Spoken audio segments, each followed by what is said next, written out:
देश के अंदर कई सारी क्रांतियां आई, उसमें एक क्रांति शिक्षा की क्रांति भी आई। शिक्षा की क्रांति में इसलिए कह सकता हूं कि चाहे वो मेडिकल शिक्षा हो और चाहे वो बेसिक शिक्षा हो, चाहे वो कॉन्वेंट के स्कूल हो, पढ़ाई के अच्छे माहौल के लिए, अच्छे वातावरण के लिए अच्छी कानून व्यवस्था की आवश्यकता होती है, अच्छे माहौल की आवश्यकता होती है।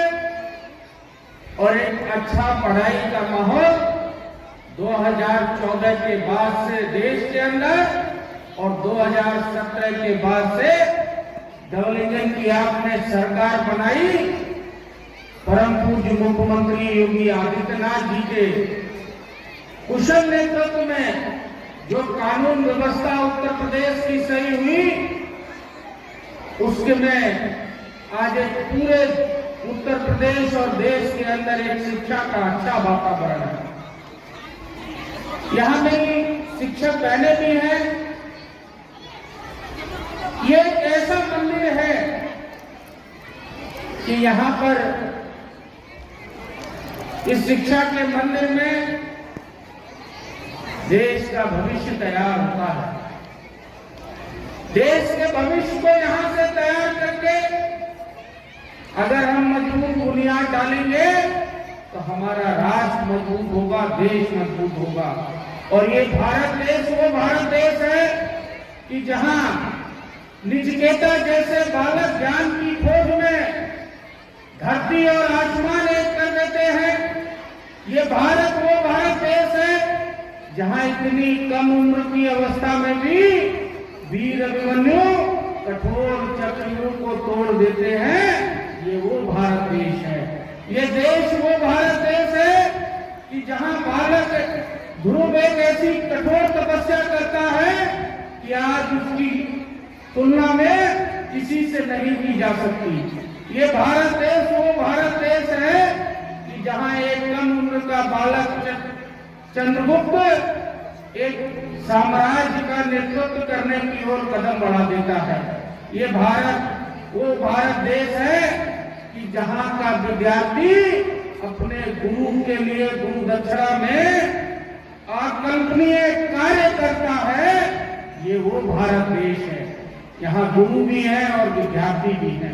ये भारत देश जहां पर सरदार भगत सिंह, आप लोगों ने सबने पढ़ा होगा कि जब उनके माता पिता पूछते हैं कि खेत में क्या बो रहे हो, तो वो कहते हैं मैं बंदूकें बो रहा हूं। ये भारत देश वो भारत देश है कि जहां नारी बंधन होता है।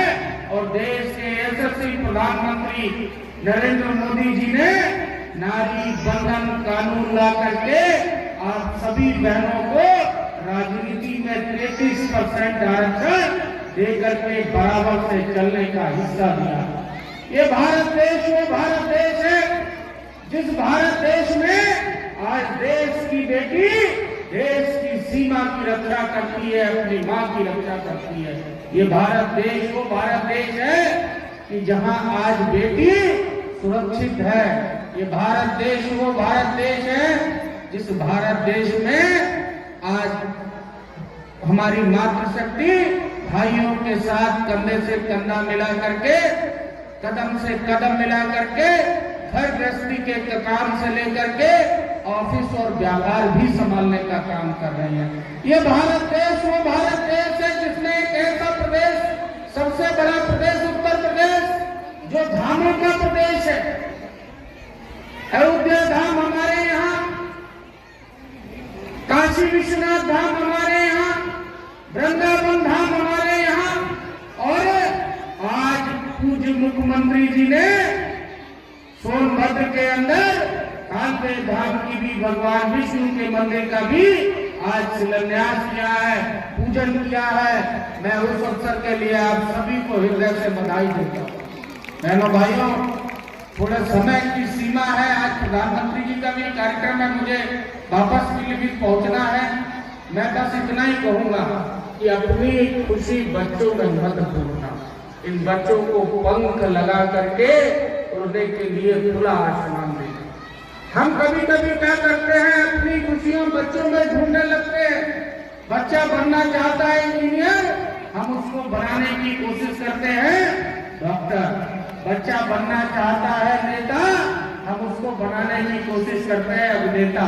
बच्चा बनना चाहता है क्रिकेटर, हम उसको बनाना चाहते हैं फुटबॉलर। इन सब चीजों से परे होकर के बच्चे को समझना है, और बच्चा जब समझता है तो घर परिवार के साथ साथ देश का नाम भी रोशन करता है। हम उनको खुला आसमान दें। बहनों भाइयों, मैं 4 लाइनों के साथ अपनी वाणी को विराम दूंगा। बोलने को तो मैं 4 से घंटे बच्चों से बोलता रहूं, और मुझे बहुत अच्छा लगेगा। मैं एक दिन गुप्ता जी से पुनः निवेदन करूंगा कि एक दिन बच्चों से मेरा संवाद का कार्यक्रम भी यहाँ जरूर रखें। उनके पेरेंट्स भी रहे उस कार्यक्रम में, वो सवाल पूछे जवाब न दूंगा। मैं 4 लाइनों के साथ अपनी बात को खत्म करूंगा कि तुम्हारी शख्सियत से सबक लेंगी नई नस्लें। तुम्हारी शख्सियत से सबक लेंगी नई नस्लें। वही मंजिल तक पहुंचा है जो अपने पांव पे चलता है। वही मंजिल पे पहुंचा है जो अपने पांव पे चलता है। डुबो देता है कोई नाम खानदान का, डुबो देता है कोई नाम खानदान का, और किसी का नाम मैसूर होकर गांव चलता है। ये बातें अपने आप में सबका सार है। आज जो बच्चा आज आपके IAS 3 बीसलपुर से है, उस परिवार के नाम के साथ साथ बीसलपुर का नाम होता है, जनपद का नाम होता है, और उनका गांव उनके नाम से पहचाना जाता है। बहनों भाइयों, डेवलपमेंट सरकार ने काम बहुत किया है। मैं किसी दिन फुर्सत में बैठूंगा तो रहूंगा तो जरूर आप लोगों से खूब बात करूंगा। मेरी यहाँ बहुत सारी मातृशक्ति बैठी है। आप सबके चरणों में वंदन करते हुए, नमन करते हुए, आपसे आशीर्वाद लेते हुए, और एक संकल्प भी आपके साथ दोहराते हुए कि अब की बार 370 पार हम खिलाएंगे ना। 370 पार खिलाएंगे। ये संकल्प इसलिए लेना है क्योंकि देश है, राष्ट्र है तो हम हैं, और देश में मोदी जी हैं तो मुमकिन है। मोदी जी हैं तो सब कुछ संभव है, और बच्चों को शिक्षा देना मोदी जी की गारंटी है। मातृशक्ति को बंधन करना, मातृशक्ति की सुरक्षा करना मोदी जी की गारंटी है। मैं इसी सब बातों के साथ आप सबसे पुनः आशीर्वाद देते हुए, इन बच्चों के उज्जवल भविष्य की कामना करते हुए इतना कहूंगा कि बस ये बच्चे ही कल के भारत के कर्णधार हैं। शिक्षकों से भी कहूंगा कि मुझे 4 लाइनें और याद हो गई। एक बार एक कुम्हार एक चाक पे मिट्टी से कुछ बना रहा था। उसके दिमाग में आया, मिट्टी बोली उससे, कुम्हार से, पहले वो चिलम बना रहा था। तो ये बच्चे उसी की तरह हैं, कुम्हार के चाक की तरह। अगर इनको आप चिलम बनाएंगे तो ये खुद भी जलेंगे और दूसरों को भी जलाएंगे। अगर इनको आप सुराही का रूप देंगे तो ये खुद भी शीतल रहेंगे और दूसरे को भी शीतलता प्रदान करेंगे। मैं आप सबसे इस विश्वास के साथ कि हमारी सभी सामान्य शिक्षक बहनें इन बच्चों को अच्छी शिक्षा देती हैं, इससे और अच्छी शिक्षा देने का काम करेंगी। ये देश का भविष्य जो आप लोग तैयार कर रही हो, ये देश का भविष्य कर्णधार हमारे बच्चे, इनको ढेर सारी शुभकामनाएं और एक विश्वास के साथ कि आप लोग यहाँ पर बच्चों का अध्ययन कराइए। इनके रोजगार की जिम्मेदारी डेवलपमेंट सरकार पे छोड़ दीजिए। हम 34 लाख लोगों को आज रोजगार की देने की आज ब्रेकिंग सेरेमनी के उस कार्यक्रम में प्रधानमंत्री जी हैं। 34 लाख लोगों को रोजगार देने हम लोग जा रहे हैं। मैं इन्हीं सब बातों के साथ अपनी वाणी को विराम देता हूँ। बहुत बहुत धन्यवाद। जय हिंद।